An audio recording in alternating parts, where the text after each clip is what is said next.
going on, everybody? Welcome back to another episode of Bodacious Rant with Burn and Rye. We're doing a movie that we're going to be talking about a film that I've been looking forward to sort of for a minute. More hesitant, and I feel like that's been a lot of movies that this year where, the trailers I actually make look solid or, the trailers look bad, but then they end up being good. And this is one of those things where the trailers looked okay, but the movie surpassed my expectations. And that is the latest film from Dan Tratchenberg, who directed Prey from 2021 or 2022, and then Predator Killer of Killers this year, and that is Predator Badlands, starring Elle Fanning, and then I forgot the guy who played the actual Predator itself. I don't remember the name, but anyways. This is a non-spoiler review, so for those of you who did happen to watch this or anything like that, we're not going to spoil it or ruin it for you. But don't forget to give us that thumbs up to show your support, ring the bell for notifications, and of course subscribe. We appreciate you all for that, and just, good tidings are coming since the holiday season's among us. And the movies this month look pretty stacked, so... So this is an interesting one. The familiar trend with Predator, for the most part, the franchise, is that no one movie is directly linked to another. Like the first Predator didn't really have anything to do with Predator 2. Neither did Predator 2 have anything to do with like AVP or, Predator. Like they'll reference each other here and there, but there's no direct link in the most part. And I think that's kind of nice for this franchise. But I think if you're new to Predator and you're going to watch any trilogy, I think the Tratchenberg trilogy is the best way to go right now. Starting with Prey, and then Killer of Killers, and then this one, and also the OG Predator starring Arnold Schwarzenegger, Jesse Ventura, all those guys from '87. That's still a classic. That's still the best one by most people's opinions. So this one, like I said, is about a young Predator Deck who is kind of the runt of the litter, and he is trying to prove himself to his clan and earn his place amongst the Yautja, as they call themselves. And to earn his place amongst the clan, he gets sent to a planet that's basically the most hostile thing you'll ever see in cinema, for the most part. It makes Skull Island look like Hawaii. So that goes to say something. And that's literally all I can say without spoiling it too much. I will say Elle Fanning's character is a synth from the Weyland-Yutani Corporation who's stranded on there, so the two become likely allies in this, this first Yautja's hunt. And it was very effects heavy, but for the most part, I will say for being such a almost everything CGI in this movie, it all looked really good. I don't think there was one point where I thought, man, this looks really bad or really cheap or anything. So they definitely balanced the budget, I feel like, really well to make the special effects consistent. And, just the visuals, and I would say even the character design with Elle and Deck, Elle Fanning's character, who was Thea and Deck in the movie are been really well done.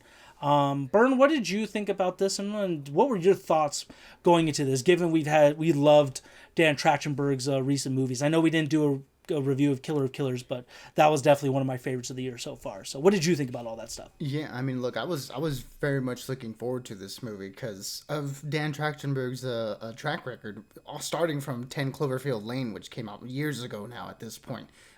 After that movie, I was very much looking forward to anything he did after, and his follow-up to that with Prey just a few years ago was amazing. And then Killer of Killers, while it being an animated movie that came out on Hulu, still did a really cool job of doing what Predator fans I feel like have wanted for the longest time, which is expanding on the lore that we've only gotten hints of from the movies. And anyone who's a fan of the Dark Horse comics knows that there's a lot to sort of dive into. So we wanted to see that on the big screen, which unfortunately Prey didn't get, but absolutely deserved. So this movie I feel like it had a lot riding on it, in terms of fans of the franchise and just, people who are wanting something different from blockbusters now that are just sort of overloaded with superhero movies.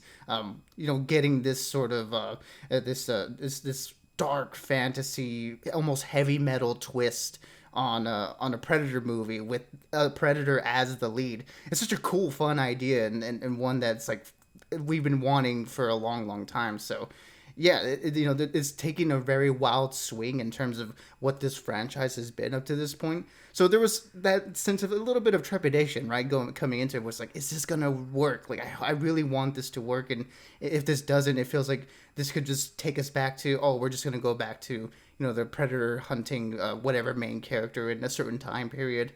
And it's just going to kind of be back to basics, which there's nothing wrong. I mean, he nailed it with Prey and the short stories in Killer of Killers. So that sort of that sort of thing works for this franchise. But as fans, you want to see it expand a little bit more, and I'm happy to say that this movie succeeded on that front. I think Dan Trachtenberg did a really good job in giving us a blockbuster that has, the central protagonist be the villains of the previous movies, and having it work. And the way he has it work is something that's central to a lot of the stories that he's done so far within this franchise, and that's giving us these main characters that are so easy to root for. Deck is such an interesting character, and I remember seeing the previews. It's like something looks off with this predator. I don't know what it is, and it just doesn't look right, from the trailers. But within the context of the movie and with the context of the franchise as a whole, it really, really works in the sense that we always follow these underdog characters, and that's what makes them so easy to root for. That you want them to succeed in whatever thing that they're doing, and that's no different for Deck here, who's played by Demetrius Schuster Kolamatangi. I'm butchering that name probably, but he deserves so much better than that, because he did a really, really fantastic job in bringing this character to life. And underneath all these prosthetics and these effects, it makes Deck like the most relatable predator or Yabcha that we've gotten by far. And so you need that as a lead, and as a protagonist, someone you want to root for. And his story here, and something that you pointed out, is that Dan Trachtenberg really seems to be interested in family dynamics and digging into that. And I won't say how this explored in the movie, but this is just, it's all over the place. The themes in this movie are so good. The action in this movie is so good. At points, it does get into that sort of messy visual things with sort of the shaky cams, and some effects can be a little bit dark and a little bit blurry, which I think is maybe one of those little directorial hiccups when jumping from the small screen to the big screen. Dan Trachtenberg hasn't really worked with a budget like this before, so maybe those are a little bit of growing pains that we're seeing there. But overall, he gets the things right that you need to get right, and that's the characters, that's the story. I mean, Elle Fanning and Demetrius's back and forth is so good, and all the other characters that we do see in the movie are so good. It's just a really great experience, and one that I think fulfills the fantasy of wanting a predator centric movie. And I think this movie did a great job with that. Yeah, I mean, you basically stole my talking points, so thanks a lot for that, Bernie. I'm just kidding. But yeah, no, what I think Dan Trachtenberg has had, even in Killer of Killers, which is almost like an anthology movie, but the way, for those of you who did happen to watch it, it all, it all collides at the end. It all, you see the cohesiveness at the very end of it. But I like what he's done with. I mean, he's definitely, I think, expanded on the lore of the predators, like the Yautja species, the most in cinema. So I really like that. But yeah, the characters are definitely the driving force behind these films, whether it be Naru from Prey, played by Amber Midthunder, or Demetrius playing Deck, and even the voice actors who played the human characters and the predators themselves in the Killer of Killers one. He's really done a great job of just expanding the lore, but also making it very I would say acceptable by new fans, like very digestible, that you can literally start from Prey and you're in the Predator franchise regardless. So that's why I'm saying, like before, that you don't really have to watch the 87 one, but that is the first one. But if you started with like Prey or Killer of Killers and stuff, you kind of already know what's going on. And I do like that Dan Trachtenberg has mixed up with Badlands by making the Predator the main character, because not only is it an interesting, like, coming of age hunting story about this young warrior who's, trying to overcome himself and in the environment, but he's really it's just all about like the family dynamic and finding, you know, not only yourself but a place to call family in a way. And I think that's what, no matter how badass you are, or, you know, how cold you are, or what your job is and stuff, I think that's what a lot of characters try and find in life. So he does a great job at that. And I do agree, because I remember asking you when we left the theater, I was like, am I going blind, or were there some scenes that were hard to see? So the lighting in some of those, I'm not going to spoil when in the movie or which scenes, but they definitely got a little dark where it was kind of hard to keep up. And I'm like Tim Allen from the Santa Claus, just like, what am I looking at? Like, oh, that's it. And just, you know, all that stuff. So with all that being said, I think this is definitely one of the strongest sci-fi movies we've gotten. One of the best ones this year, one of the most fun this year. So I'm going to give it a hard 4 out of 5. Highly recommend this, especially not only for Predator fans, but if you're in the mood for a good action story, some sci-fi, and just a fun time at the movies, I would definitely recommend this. I would say you don't have to watch IMAX, though, because that's what Bern and I saw, and it wasn't really worth it. But I would say maybe Dolby, or just at a good theater, you know, that that'll have all that stuff. Either way, I recommend it for the theater experience for sure.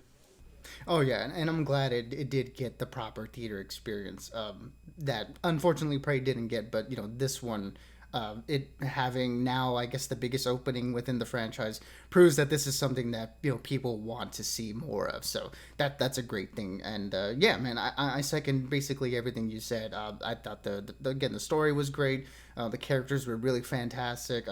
The themes of you know, diving into and deconstructing the society of the Yautja, and bringing in the Weyland-Yutani Corporation, and expanding again on the thematics that the franchise within Aliens sort of has done, bringing it over to here and seeing how that sort of meshes together.